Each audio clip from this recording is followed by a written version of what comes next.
Hi, I'm Rose Sweet. If you haven't seen some of my other videos, here I am again, this time with a special guest. I'm really excited for you to meet her. I'm with Ronda Reil, licensed marriage family therapist, and my dear friend for over almost 40 years, right? Yep. Ronda was one of the people that I invited to be on our Surviving Divorce video series in parishes across the country. She has a powerful story to tell. She went through divorce. She was thrust out of a big family situation to being a single mom without any support on her own. But this is what's so beautiful. God can take our brokenness, and if we will look to Him and follow Him, He will lead us to bring great good out of our divorces. So, Rhonda, tell me what happened to you after you got divorced, and then did some healing. You eventually, then what happened?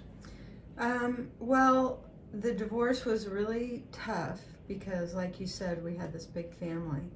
And I think, when I first left my husband, it was one of the loneliest times. I felt very misunderstood by my family. And I was really on my own. And so I was alone, and it was really scary. So I was pretty down there, pretty broken.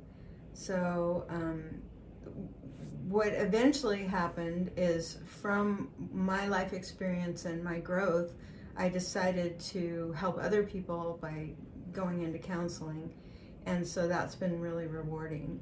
And I started off specializing in blended families because I remarried, and that was a whole nother challenge. And then I ended up finding out that it was really more about the divorce recovery and the grief that was the areas that I was called to specialize in, because those are such wide areas of people's pain.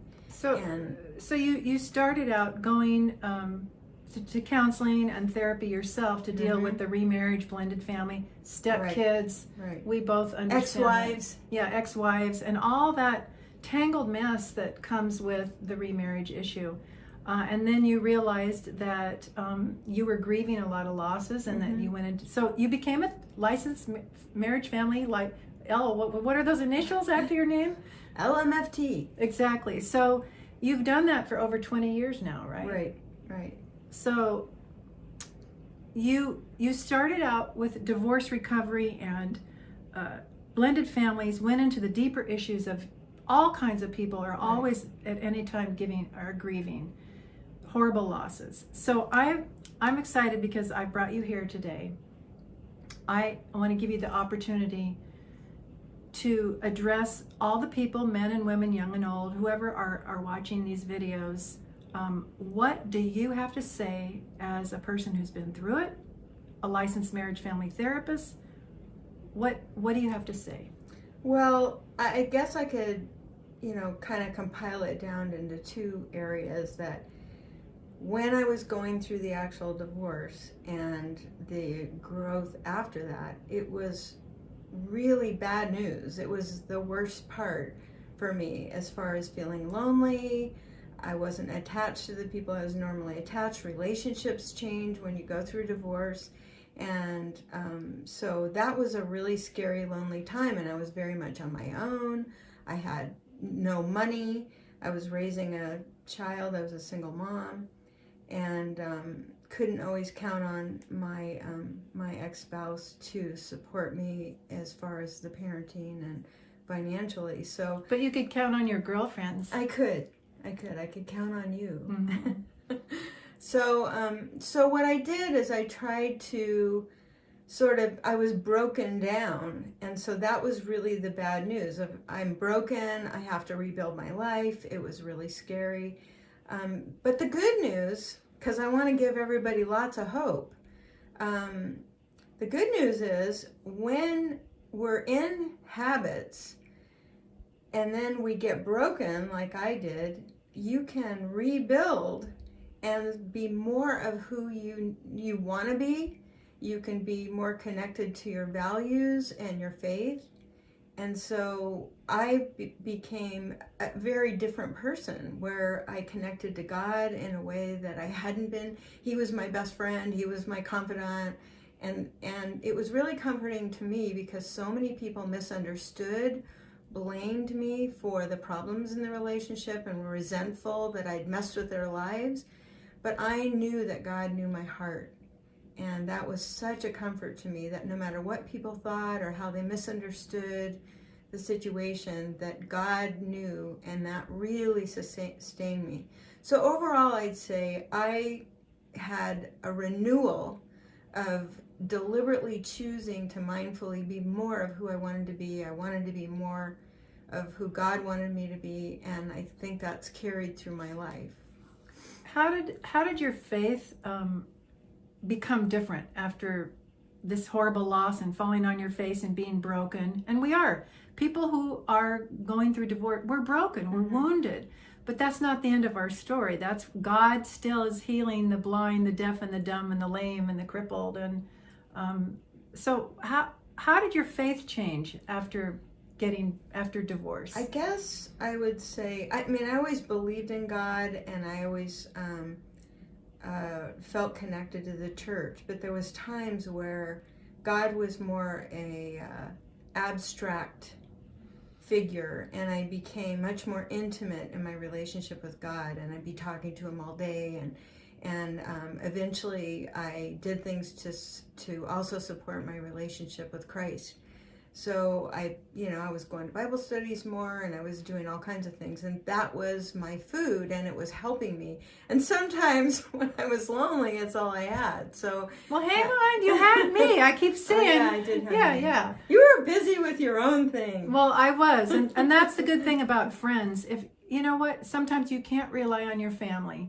You can't rely on a lot of people that you thought you could, but I know everybody out there has at least one good friend. If you don't, start looking around to find that friend. Well, and I tell people too, it's a good time to reach out. As hard as loneliness is, it's one of the things we can do something about. We don't have to sit around and wait. We can consciously join a club and reconnect with old friends, or apologize to people that we've hurt in the past. So we can actually take an active role in connecting with positive people, so that we're not feeling so lonely. One of the things that you tell me a lot is that after divorce, a lot of people lose themselves, lose their identity. They have thrown themselves so much into their marriage or their parenting that when everything is gone, they don't know who they are anymore. Talk to those people. Right, that's true. I think that even in healthy relationships, we can lose ourselves because we're focused on other people, and many of us suffer from codependency, where I'm so focused on helping you that I don't know where you start and I stop. Right. And so to get to know yourself and who you are and what you like and what you don't like, and learn to not say yes when you don't mean it. And I've had people where I sit down and I go, tell me what nurtures you, tell me what you like, tell me what color you like. And they're kind of like, I don't know, I was so worried about everybody else, I forgot. And so we have to build and sort of excavate and see what's inside and who you are. And that can be really exciting, because then you get to become more authentic, more uniquely you. We know God made you as a unique individual, and you want to be that person. But sometimes we lose that. So, and yet, the healthiest relationships of the world are the couples that can be individuals. So they're a partnership instead of leaning on each other or depending on each other in a way that they're not strong individuals. So you have to have that to be a good partner, so that you're picking each other's load up and helping each other in a way. Well, I think with girlfriends, that we naturally do that. We retain our sense of self, but we come out of that at the appropriate times and ways to help and nurture each other. A lot of what you're saying, somebody might be saying, oh my gosh, that sounds so selfish. Focus on yourself, No, as Christians, we're called to focus on other people. But you're talking about what we call inordinate attachment, and over-attachment, and over-dependency, and over-self-sacrificing, to where, you're lying there bleeding and you're going, here, I'll get up and make dinner for you kids tonight. It's like, no, mom has to go to bed and take care of herself tonight. So, well, being a strong individual is so powerful because we live in a world that people aren't honest with each other, and we need to be strong and whole, and with our relationship with God, we can feel confident about that. And so if someone says or does something that knocks us off, it doesn't make us fall over. We still feel at peace with ourselves, and I'm not going to let that person have that much of a effect on who I am.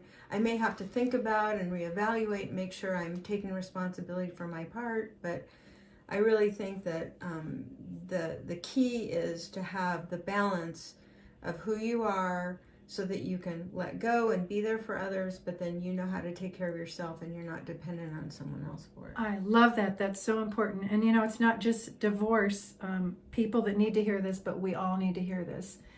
One of the good things about divorce is it does knock you sometimes to your senses where you can reevaluate these kind of things like you said. So, Rhonda, what would you say if anybody wants to get a hold of you for phone therapy, phone counseling? I do phone counseling, and I encourage people to reach out and find a good counselor, because as much as we love our friends and our friends are really helpful, we don't want to overburden, and some things we don't want to share. Yes. Okay, I tell you everything. Okay, Rhonda knows all my secrets, and I know hers. I know all her faults. I know, but we're not saying them on this video. Okay, so they can reach you at your email. Yeah, my email is Ronda Reil. It's RondaReil at iCloud.com. So feel free to reach out to me if you'd like to have a session or you need some help. Okay, one last thing. Okay, to the man or woman who just doesn't have the energy, they just want to feel better tomorrow. What are one or two little things that they can do today, right now, to get in touch with their authentic self again? Well, I think, a lot of times in times of divorce or trauma in your life, it's easy to feel hurt and rejected. And so that's why connecting with God and knowing that God loves you, and there's lots of ways to uncover that. But I also think that, just taking the time to realize that things don't go the way we want, and it's not about us and that we screwed up, because often in divorce we feel so rejected. But there's another person involved in this, and that person may not have been in the place to understand or know you, or they may even feel too revealed to you, and they can't be around you because you know too much. And that's been a big thing that I've learned in divorce recovery, is so many people are so crushed and feeling rejected the worst way a human being can feel, and it may not have that much to do with you. It may have to do with where the other person is in their life. So just remember that there's hope, and that if you start to work on you little by little, step by step, and even if you just start journaling, it can be so helpful. So journaling, remembering that God does love you, even though you don't feel like it sometimes, we know that He does. And we have to function out of what we know, not necessarily what we feel. St. Thomas Aquinas has what he calls the 5 remedies for sorrow, and I'm going to be sharing those later, but one of them is take a hot bath and get a good night's sleep. Mm-hmm. So, Rhonda, thank you for sharing a little bit. I hope people get in touch with Rhonda. She has a big heart and lots of experience with divorce, separation, remarriage, blended families. Ronda Reil at iCloud.com. And thank you for listening. And Rhonda and I are both keeping you and all your families in our prayers. Thank you.